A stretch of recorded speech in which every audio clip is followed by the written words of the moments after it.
My brother. Wow! Hey, You're a hey. little nervous already. Yeah. I'll tell you, buddy. I'm so glad to have you here, Brian. You know, you're one of my favorites. Okay, people call me a slut because I have bromances with all these great minds in the market, but you're definitely one of them, bro. And you know, Hey, before we me, go to ahead. me, you're my brother Dale, friend of Forex forever. You're You the know, I best. want to I want to acknowledge that last year, Brian, you were so right. You know, I kept trying to top pick the S&Ps, and you kept telling me, Dale, we need euro yen to take out a certain level before risk off becomes a reality, and that's 144. exactly. And I forgot what the level was, Brian. I usually remember things like that, but you were absolutely right. It took a breakdown in euro yen for this correction or beginning of a bear market in equities, whatever you want to label it, happen. So great analysis. I've called you an intellectual grinder because when I read your research, it takes me so long to absorb all the intricacies of your research that sometimes my head explodes and I have to come back to it later. Hey, So put on your seatbelt for today. yeah, so you know, I want to talk about the last couple of things that you sent me. Um, you're talking about, because I know also last year you were pretty negative gold. You thought gold was going to go to, you know, 1,000 or so, and we bottomed at 1040. And then Yeah. all of a sudden, I'm getting special reports from you that's talking about a future of precious metal anchored currencies. So Yes. with what's happening in the market, why don't you tell Lar and explain to Lar what you're talking about in those reports? I forgot who you published that with, but it was a definite change of heart from you. If you look at the FX Trader magazine website, the article is there. There's another one on investing.com on more of future of currency markets. And then I'm a special thank you to Emanuele at FX Trader magazine for putting that article on there today. She's terrific. I thank you, Emanuele, very much. Okay. We have to go back to 2008 for just a second here, okay? First of all, I tell 2008. you what, bro, I wouldn't mind going back to 2008. You know, it makes me 7 years younger, 8 years younger. Yeah. So, you know, right now, everyone here in the community, let's get in our time machine. All right, so we're now in our time machine, and Brian's taking us back to the last financial crisis. Yeah, all right, we're back to the future, Brian. Go ahead, buddy. Okay. 2008 crash.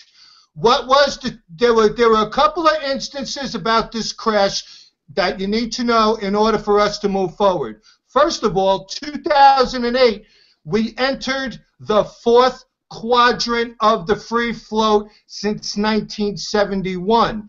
2008 was almost exactly to the day of the 100-year anniversary of the great 1907-1908 bank crash in the United States. The Knickerbocker. The Knickerbocker. Is that what we called it? They called it the Knickerbocker crash, the bank panic 1907-1908. Yes. Okay. Thank you for that. Okay, now, what happened? Well, central banks went wild, and they stimulated by buying bonds, and in the process, the more you spend, the more interest rates drop to the floor. If you look at John Maynard Keynes in the general theory, John Maynard Keynes, not a favorite of mine, okay? The idea was that if, you can only buy so many bonds, and you can only, and interest rates can only go so far to the floor until they reach zero. Then you have what John Maynard Keynes called a liquidity trap. In other words, what's the trap? You're stuck. You didn't do anything for your economy. Now you're stuck with all this money. Yeah. What's the next step in the process? But let me just interrupt you. I know I do it too often, and I'm not going to do it for the interview. But how do you define a quadrant? Is a quadrant a certain amount of years? Okay. I hope you can see this all. I have 200 years of 50-year periods marked out for you guys. Okay, so the quadrant is 50 years. No. Yes. Okay. You have to look at market period. I'm sorry. Let me back up. You must look at market periods in 50-year intervals. Why 50? I don't know. I mean, that's just the way it is. You know, it works, Okay. and it works out so perfectly. Here, I call the free. You discovered it. Yes, but you know something? You know who I have to thank for this? There's two things that I have to thank for this. There's one person by the name of Martin Armstrong. That Yes. I listened to that interview that he did with Gonzalo? Yes, I'm sorry. I like him very much too. Yeah. I listened to that interview and I took every bit of advice that he had. I read Hoover's 1931 diaries when he said exchange rates must inflate to the interest rate. And then I wanted to know, how do you make these calls? What are these numbers, you know? So I had the benefit of writing that my Euro-Yen paper, and I just became fascinated, and I just took over where Martin Armstrong left off. I said, I'm going to figure this guy out because he's brilliant. So what I did was, now moving back, the free float began December 1971. Let's call it, so apples and oranges are together. Okay. Let's call it January 1972. What do you got? Okay. What I found in 200 years of market outlines in 50-year intervals, that's the full cycle, is that market crashes occur in the second quadrant. You have, here's where it started, January 72. Yes. Whenever these market periods begin brand new, your first quadrant, this is happy days are here again. I mean, this is where markets are functioning. This is where you make money. This is where economic times are wonderful. But they only last for so long. Then you hit the second quadrant. Crashes occur in the last 200 years, all in the second quadrant. 1987 was considered a crash. In today's terms, looking at market volatility and point movements, it was really nothing. But, you know, then it was a big deal. So It was. they're factoring it as a crash. I went downstairs to see if my bank was still open that day. Wait till I want to get into negative interest rates, and I listened to that interview yesterday with Mark and Mark Chandler, and I thought that was very interesting. I just want to share one more thing. You know, you and I are thinking, you know, why 50? And you said I don't know. Well, my mentee, and I know you also spend time reading the Bible. Yes. That Old Testament. 50 years, every 50 years, there was a jubilee of debt forgiveness. Yes. How about that? Huh? Yes.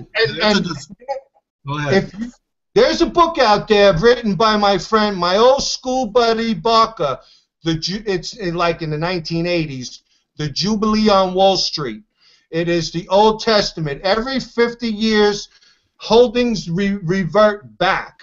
Okay, and then the other thing is, why the number 5? Well, if you look at the start of time, the Romans, the Israelis, or I should call them the Jewish people, the Romans, the Greeks, the Israelis, life began with the number 5 when we began counting. And this is why I devised my moving averages are all based on 5. They have to have number 5 is the most significant number in all of market trading like you've never known. So And I guess maybe the 50 is biblical. I'll give you that. My friend outlined that. I got his book there. I've kept that thing for 30 years. So 1972, you break your quadrants down in 12.5 years. Okay, so you go from 72 to 1984, and you're going to have wonderful times. Guess what? Wonderful times, for the most part, you know.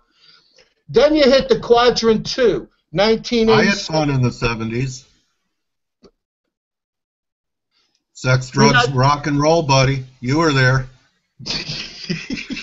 Grateful Dead, I love them still today.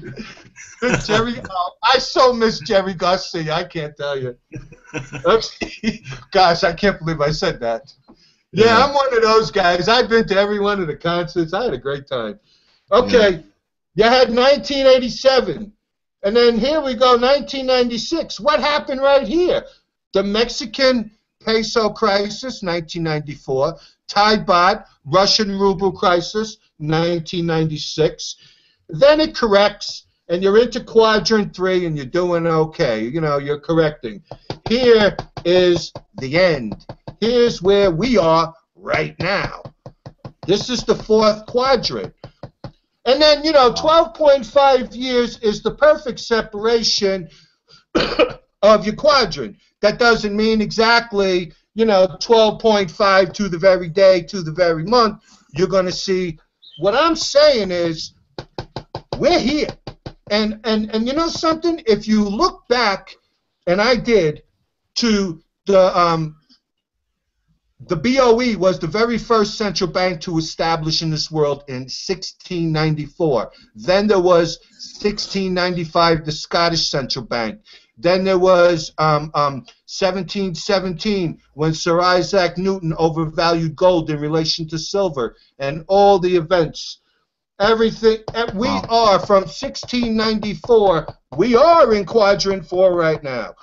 What happens? Wow. What happens? It doesn't matter how you look at it. Look at it from the 1600s, 18. I've looked at this thing from every gold period, the greenback period, the exchange gold period, Roosevelt's gold period, Bretton Woods, 1946. It doesn't matter how you view these years. We are in the 4th quadrant. So we have a confluence of macro quadrants, micro quadrants, time confluence, all coming together, no matter what time frame you're looking at in this time zone we're living in right now. Okay, you live in interesting times, as Shakespeare says. This is what's happening now. And wait till we talk about negative interest rates. We're in a revolutionary period right now. Okay, where does this end? Well, depends how you look at it. I view it from January 72, 2020 is the 50 year. If you view it from 1971, I think it's 2018. Or, you know, so we are close. It doesn't mean, now again, it doesn't mean 2020 is the crash, 2018, 2017. What happens in the 4th quadrant is the old is gone, out with the old, in with the new. What is the new going to be? How about this? Wait a sec. Where's my other one? That's today's market. Now I got this thing marked out. I hope you all can see this. I went back to 1922. Look at the events. This wasn't exactly a perfect event right here, as normally happens. The 29 crash, the 1922 Genoa conference with the British pound, the overvalued British pound historically since 1717. That, if you look at the 1982 gold report, the supplement that Ron Paul and Lou Learman wrote, it's a supplement called the Case for Gold. They outline this Genoa conference and the British pound in really, really detailed terms. The British pound is not a sound currency. That's exact words.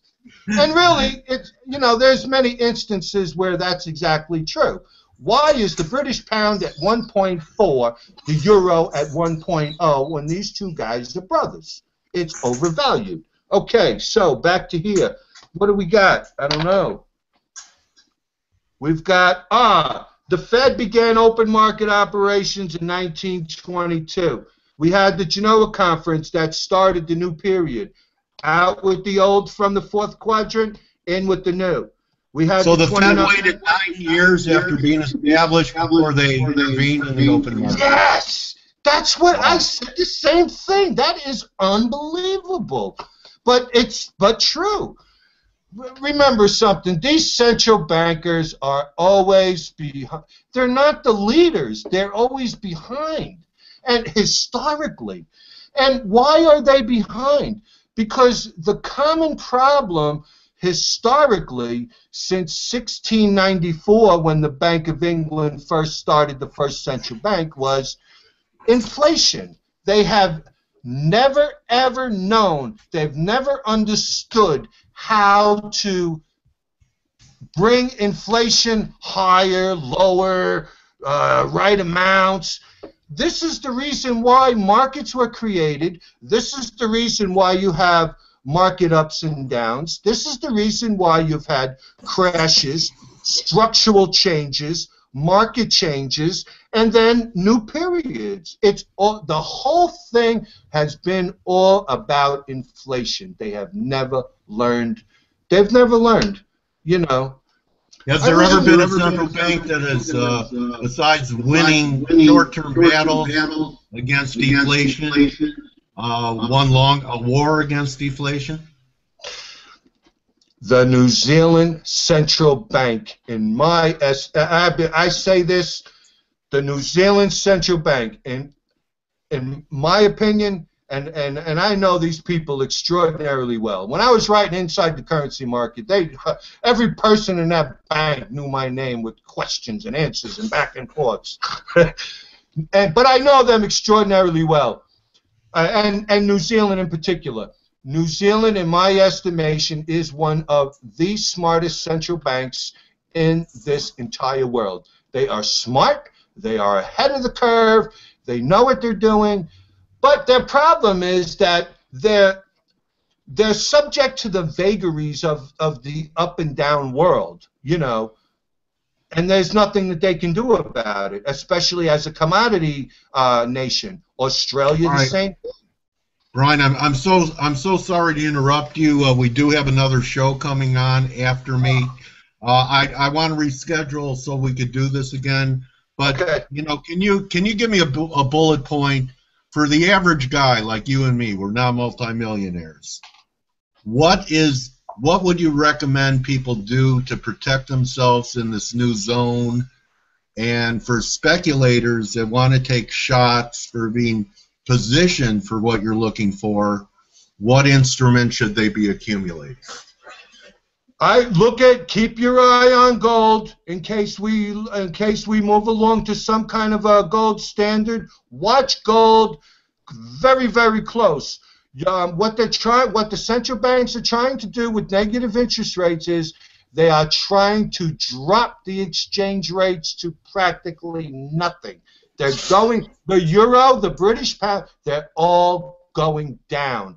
The Japanese yen, they're all going down. Okay, the euro now is on a correction. Don't sweat it. The British pound is on a correction. Don't sweat it.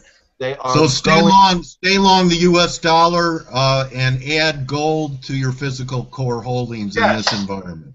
Yes. Yes. All right. Now, what I'm going to ask you, if you could come back one day next week in our opening hour for us to continue this discussion, because people are disappointed that we have to wrap it up, but there's another show following me, so I have to wrap it up here. But Brian, before you came on screen, I was kind of tired, and you've got me all pumped up again. So another great interview with Brian Twomey at Brian Twomey. Is that the best way for people to follow you and get your research? And I'll contact you by email. Maybe Monday or Tuesday we could have part B of this. Yes. Let's see. Author B. Twomey is the Twitter. twbryan.wordpress.com has got hundreds and hundreds of articles. There's also 300 trades that everyone has hit targets, except that Canada trade. That went against me real bad.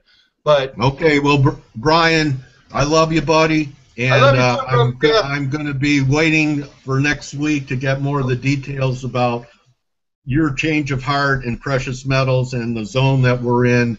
Thank you so much for being with us today, my trading warrior brother, and have a great weekend. Good luck on the NFP. Thank you, brother Dale.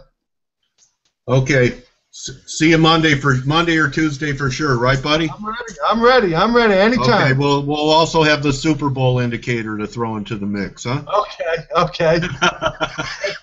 All right, Brian. Adios, bro. Okay. Everyone thank Brian. His Twitter handle is Ali says he loves you. I love you too, guys. Type the links to Twitter and WordPress. Mauricio, who's the girl? Adinda, thank you. Yeah, Adinda. I know you work hard back there. I know. I watch every day. Thank you, buddy. Okay. All right, so my friends, I'm going to have to wrap it up. There's another program behind this. Thank you, everyone, for your contributions today. Good hunting. We'll open an hour earlier for the NFP tomorrow. Thank you, guys, for all your great contributions. Adios. See you tomorrow live with Val and Yohei for the NFP. Remember, don't just count your pips, count your blessings. See you tomorrow.